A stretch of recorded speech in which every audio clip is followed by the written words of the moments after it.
नमस्कार, आप देख रहे हैं पीएसएन मीडिया। मैं प्रमोद कुमार सक्सेना। दलित साहित्य और वैचारिकी को गति देने वाले विमर्शकारों में सूरजपाल चौहान, जिनका जन्म 20 अप्रैल 1955 और मृत्यु 15 जून 2021, का नाम अग्रणी पंक्ति में शुमार है। वे भारतीय वर्ण व्यवस्था के सोपान क्रम के निचले पायदान पर स्थित उस समाज से रहे जिसे सवर्ण पृष्ठभूमि के लोग अछूत कहकर बुलाते रहे। उनका जन्म उत्तर प्रदेश के अलीगढ़ जनपद के भूसावली नामक गांव में हुआ था।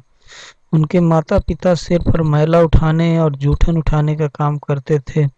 इसी से उनके परिवार का गुजारा होता था। उनके परिवार के लोग ना के बराबर शिक्षित थे। जब सूरजपाल चौहान छोटे थे तभी उनकी मां का निधन हो गया था। सन 1966 में उनके पिता ने रोजी रोटी की तलाश में दिल्ली की ओर रुख किया। वे अपने साथ बेटे सूरजपाल चौहान को भी ले गए। जहां उन्हें दिल्ली में सफाई कर्मचारी की नौकरी मिल गई, तब उन्होंने अपना ध्यान सूरजपाल चौहान को शिक्षा दिलाने की ओर लगाया। सूरजपाल चौहान ने सूरजपाल चौहान के पिता की आमदनी इतनी नहीं थी कि अपने बेटे को अच्छे स्कूल में पढ़ा सकें।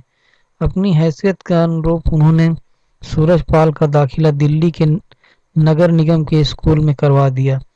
इस प्रकार सूरजपाल चौहान विषम परिस्थितियों में पढ़े, जिसका नतीजा यह निकला कि सिर पर मैला उठाने वाले परिवार का बालक भारत सरकार के सार्वजनिक लोक उपक्रम state trading corporation of India में मुख्य प्रबंधक तक सफर तय किया।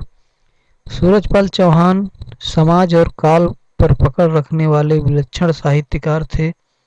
उनके लेखन में जाति व्यवस्था का विरोध सगल नहीं बल्कि लक्ष्य के तौर पर दिखाई देता है।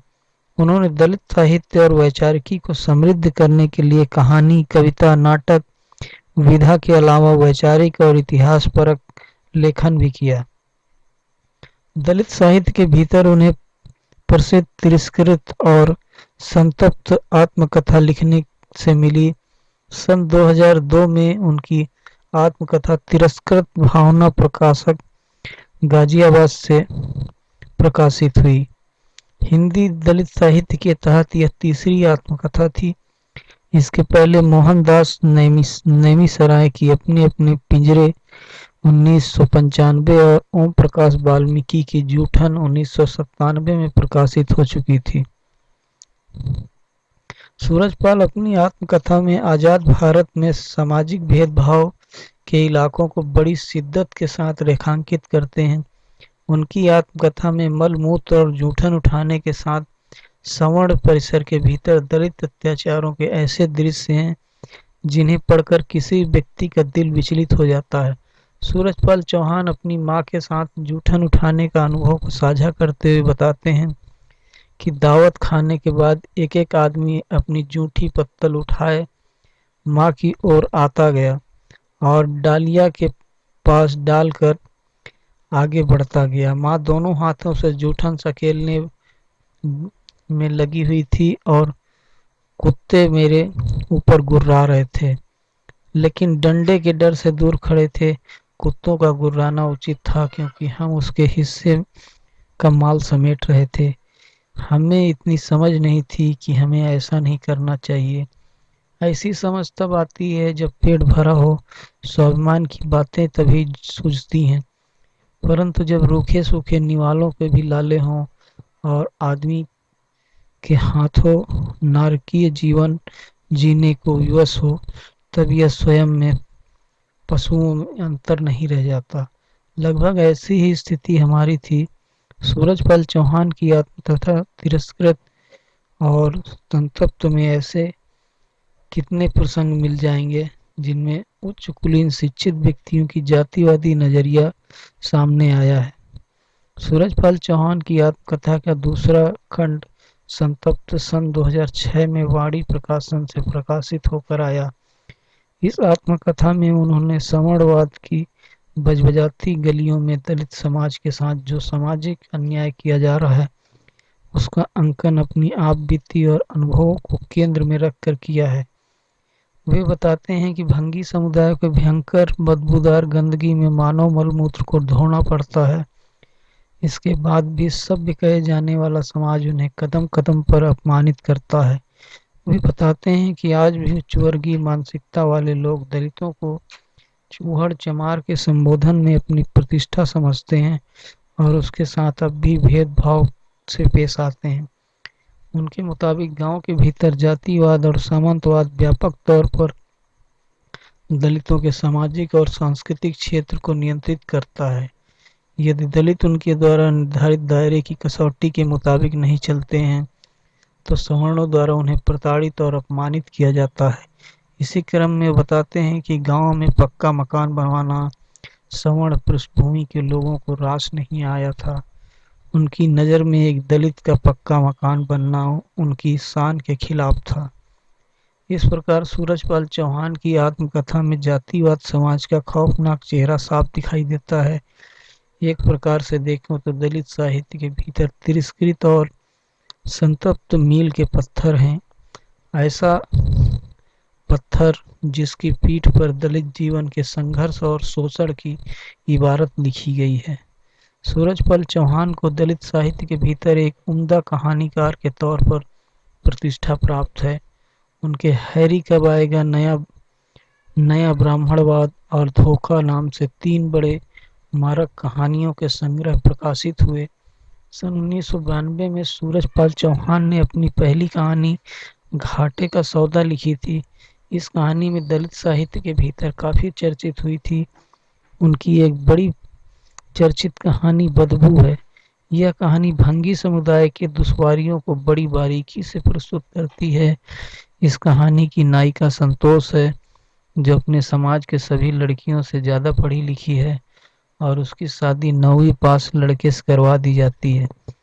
शादी के 10-15 दिन बाद ही उसकी सास मलमूत्र उठाने के लिए भेजती है और वह पेशेगत और पुश्तैनी गंदगी उठाने का विरोध भी करती है, लेकिन फिर भी उसके परिजन गंदगी से बजबजाती गलियों में उसे मैला उठाने के लिए भेज देते हैं। ये कहानी इस विमर्श को दिशा देती है कि भंगी समुदाय की युवा होती पीढ़ी में पुश्तैनी और मैला कमाने वाले ऐसे पेशे के प्रति प्रतिरोध की आवाजें बुलंद हो रही हैं। शिक्षित पीढ़ी की ओर गंदगी भरे पुश्तैनी पेशे में व्यापक स्तर पर मिलने की कवायदें की जा रही हैं। वही नया ब्राह्मणवाद कहानी में वे दिखाते हैं कि हीनता के चलते कैसे शहरी दलित अपने ही परिजनों को कितनी हिकारत भरी नज़र से देखते हैं। सूरजपाल अपनी कहानियों की कथा में दलित साहित्य के दुख दर्द को बड़ी शिद्दत से सामने लाने का काम करते हैं। उनकी कहानियां भारतीय समाज में व्यापक भेदभाव के बीहड़ इलाकों से यात्रा करवाती हैं। सूरज चौहान ने दलित विमर्श को गति देने के लिए अनेक वैचारिक लेख लिखे थे। उनके वैचारिक और आलोचनात्मक लेखों की किताब समकालीन हिंदी दलित साहित्य एक विचार विमर्श सन 2017 में वाणी प्रकाशन से प्रकाशित हुई। इस किताब में उन्होंने उन लेखकों के चेहरे से नकाब उठाया था जो प्रगतिशील होने का ढोंग करते आ रहे थे। इसी के साथ उन्होंने उन सवर्ण लेखकों की प्रशंसा भी की है जिन्होंने दलित साहित्य को आगे बढ़ाने में अपनी सकारात्मक भूमिका अदा की थी। मसलन प्रेमचंद की कहानियों के संबंध में उनका निष्कर्ष था कि उनकी कहानियां दलित सहानुभूति की कहानियां थी। उन्होंने प्रेमचंद को लेकर अपने कथन में आगे जोड़ा था कि सवर्ण पृष्ठभूमि के आलोचक दलित साहित्य को प्रेमचंद के डंडे से क्यों हाँकते हैं। ऐसा करना दलित साहित्य के लिए साथ न्याय करना नहीं हो सकता है। सूरजपाल चौहान का प्रेमचंद को लेकर एकदम साफ नजरिया था। उनका तर्क था कि प्रेमचंद से शिल्प और कला के स्तर पर प्रेरणा ली जा सकती है, लेकिन दलित साहित्यकारों के लिए वे आदर्श नहीं हो सकते। सूरजपाल के जीवन में कई त्रासदियों के साथ उनके पारिवारिक जीवन की भी थी। इसके संबंध में उन्होंने अपनी आत्मकथा में बड़ी बेबाकी के साथ लिखा था। उन्होंने अपनी आत्मकथा में खुलासा करते हुए लिखा था कि पत्नी के साथ उनके संबंधों में किन कारणों से कड़वाहटें आईं। हर दूसरे दिन डायलिसिस करवाने अकेले ही अस्पताल जाना पड़ता था। यह प्रक्रिया उनके साथ लंबे समय तक चल रही थी, लेकिन बड़ी जीवंतता के साथ उनका सामना किया और जीवन के अंतिम समय तक दलित साहित्य और उनकी वैचारिकी को गति देते रहे। उनका निधन दलित साहित्य के बड़े स्तंभ का ढह जाने के समान है।